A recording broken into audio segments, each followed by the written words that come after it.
You know what's crazy? I be minding my own business. I be doing my own thing. And somehow some people still find a way of putting my name in their mouth for no good reason. Yeah, unprovoked.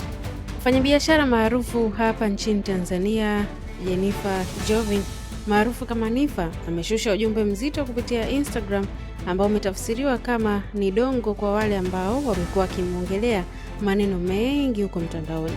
Kupitia Instagram, Nifa ameandika, "Mniombee nisije nikachoka na baadhi ya watu, maana hadi biashara mnazomiliki wengine zinapumua kwa sababu yangu. Mkinitaja tu matangazo yanawafuata faster. Kuna siku mtu akauliza, mbona Nifa hafanyi kazi na makampuni? Naamini followers wangu wanajua jibu. Mimi ni simple. Either tufanye kitu kikubwa, sponsorship, kila mtu ashinde big au no. Nikiamua kufanya nafanya hata bure kabisa. Lakini kufanya kazi alafu nalipwa kidogo, sijui milioni 3, 4, 5 kwa mwezi, not my standard. I would rather focus on my business. Kama kampuni imejipanga kweli, they go all in. Na mimi nawapa my all.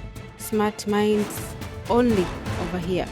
Na ujumbe huu ameusindikiza na video ambayo amezungumza mengi, hasa kwa wale ambao anadai wamekuwa kimuongelea sana mitandaoni, ambapo mwanadada huyu amejigamba na kusema kwamba yeye ndiye anayeseti agenda. Sio mara ya kwanza kuzungumza hivyo, amekuwa akizungumza mara nyingi kwamba yeye ni mtu ambaye anaseti agenda. Je, una maoni gani kuhusiana na Nifa? Toa maoni yako kupitia comment section.